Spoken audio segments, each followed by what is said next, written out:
Hello friends, this is Gautam Pandey. हाजिर हूँ हमारे नए इनिशिएटिव के साथ जिसका नाम है बैक टू स्कूल। इस सेगमेंट में फिलहाल हम आपके साथ मिडेवल हिस्ट्री डिस्कस कर रहे थे और लास्ट वीडियो तक आते आते हमने आपके साथ मुगल एम्पायर के फिफ्थ रूलर को शाहजहाँ को डिस्कस कर लिया था। तो इस वीडियो में हम फिलहाल क्लास 11 की एनसीईआरटी की चैप्टर 18 डिस्कस करेंगे, जिसका heading climax and disintegration of the Mughal empire part 1 है। तो इस पूरा का पूरा जो चैप्टर है वो औरंगजेब पे बेस्ड है और अगला जो रूलर सक्सेसर भी था शाहजहाँ का, औरंगजेब ही था, जो कि मुगल एम्पायर का सिक्स्थ रूलर था।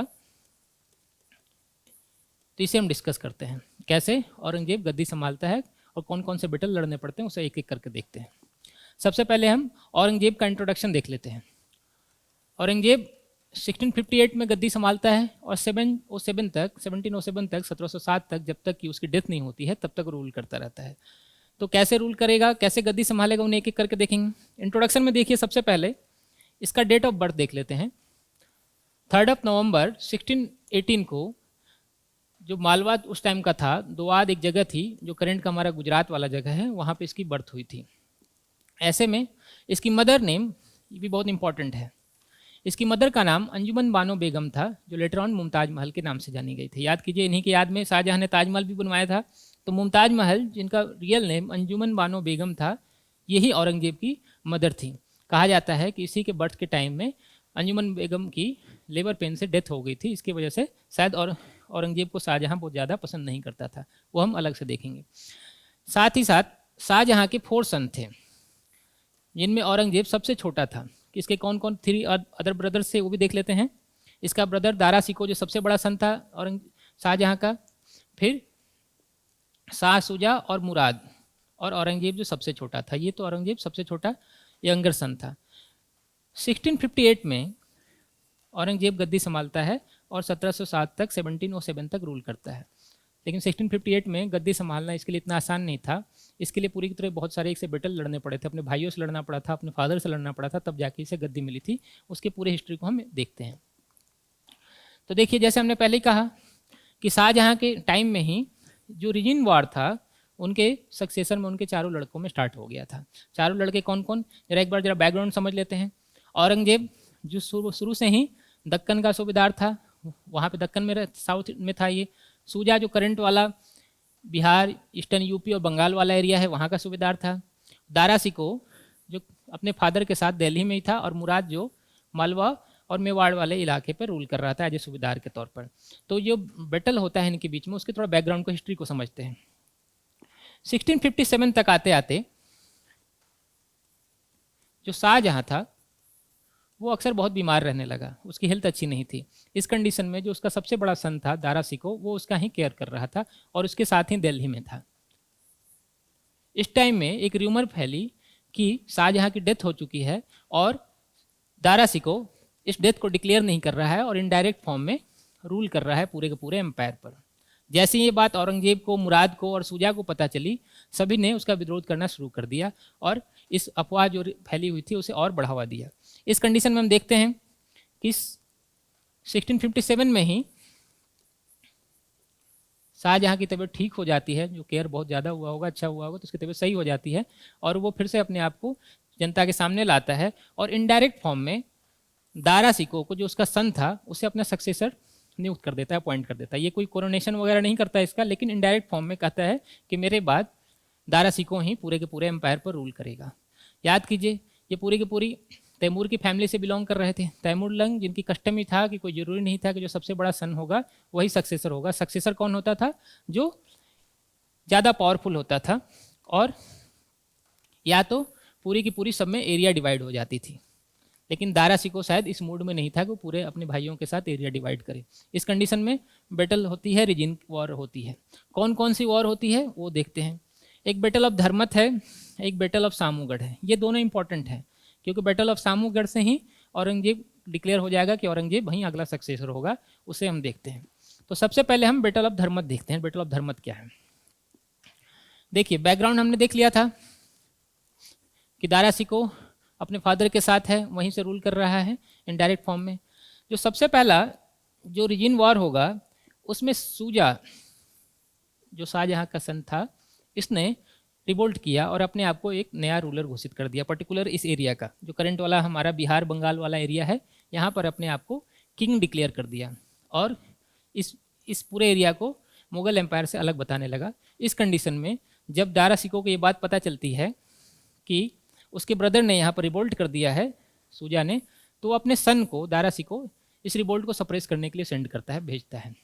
इस कंडीशन में जो औरंगजेब था ये बहुत ही स्मार्ट पर्सन था, स्मार्ट इन सेंस वो एक कुशल सेनापति था, बहुत ही जो कॉम्पिटेंट कहा जाता है वो था। इसने क्या किया, मुराद को अपने साथ ले लिया और उसे एक सपने दिखाए, ड्रीम दिखाए कि जब हमारी जीत हो जाएगी हम दोनों की, तो 50% शेयर जो पूरा एरिया होगा तुम्हें दे दूंगा और 50% एरिया मैं अपने पास रख लूँगा। इसी सपने को लेकर मुराद औरंगजेब की हेल्प करना स्टार्ट कर देता है। साथ ही साथ औरंगजेब जो एक पर्टिकुलर मारवाड़ वाला रूलर थे, उन्हें भी सपने दिखाता है कि जब वो सक्सेसर बनेगा, वो रूलर बनेगा, तो उन्हें बहुत सारे रियायतें छूट देंगी और बहुत सारे उनके एरिया भी उन्हें लौटा दी जाएंगे जो पहले भी कब्जे किए गए थे। इस कंडीशन में देखिए, एक तरफ सूजा रिवोल्ट कर रहा है, दारा सिको एक आर्मी भेज रहे हैं सूजा के रिवोल्ट को दबाने के लिए, सप्रेस करने के लिए। इस कंडीशन में औरंगजेब और मुराद अपनी आर्मी लेकर आगरा की तरफ, दिल्ली की तरफ बढ़ जाते हैं। जैसे ही दारा सिको को ये बात पता चलती है तो वो अपने कमांडर जसवंत सिंह की कमांडरशिप में एक आर्मी भेजता है जिसका सामना औरंगजेब और मुराद की आर्मी से होती है धर्मत में।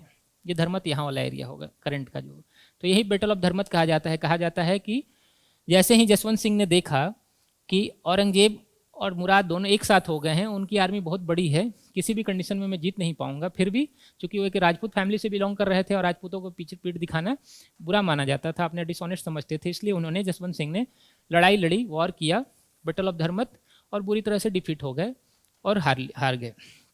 इस कंडीशन में जब बैटल ऑफ धर्मत औरंगजेब जीत चुका था, उसे लगा कि अब दिल्ली उसके लिए दूर नहीं है और वो फिर आगे बढ़ने लगा। जैसे ही दारा सिको को ये बात पता चली कि बैटल ऑफ धर्मत में औरंगजेब जीत चुका है और वो दिल्ली की तरफ बढ़ रहा है, दारा ने अपने सन जिसे सूजा को सप्रेस करने के लिए सेंड किया था उसे वापस बुलाता है। लेकिन इससे पहले कि दारा का सन दिल्ली आगरा पहुँचे, इससे पहले ही औरंगजेब अपनी आर्मी लेकर आगरा से जस्ट 15 किलोमीटर पहले एक जगह है सामूगढ़, वहाँ पहुँच जाता है और दारा सिको और औरंगजेब की आर्मी के बीच में वॉर होता है, बैटल होता है। कहा जाता है कि दारा सिको आर्मी में तो बहुत ज़्यादा स्ट्रांग था, किंतु बट जो औरंगजेब था वो एक बहुत ही बेटर कमांडर था, क्योंकि उसने बहुत लंबे समय तक साउथ में कमांडरशिप किया था। उसके कमांडरशिप में बहुत सारे एरिया भी कैप्चर किए गए थे, उससे बहुत ज़्यादा अनुभव भी था इस बात का। तो अपने कमांडरशिप के बेस पर ही औरंगजेब ने बैटल ऑफ सामूगढ़ विन कर लिया और दारा सिको भाग गया मैदान छोड़कर। इस कंडीशन में देखिए, जब बैटल ऑफ सामूगढ़ औरंगजेब जीत जाता है तो उसके लिए दिल्ली पहुंचना आसान हो जाता है। वो दिल्ली पहुंचता है और अपने फादर शाहजहां को कैद कर लेता है और अपने आप को नया रूलर जो है गद्दी पर बैठा लेता है और अपने आप को नया रूलर डिक्लेयर कर देता है। इस कंडीशन में पहले तो इसने अपने आप को बैटल ऑफ सामूगढ़ विन करके औरंगजेब ने डिक्लेयर कर लिया किंग, अब अपने फादर को भी कैद कर चुका है। लेकिन याद कीजिए, एक तरफ अभी भी सूजा बचा हुआ है, साथ ही साथ मुराद को इस बात की उम्मीद है कि उसे 50% एरिया मिलेगा और दारा सिको जो अभी सिर्फ भागा है, मरा नहीं है, वो फिर से रिवोल्ट करेगा।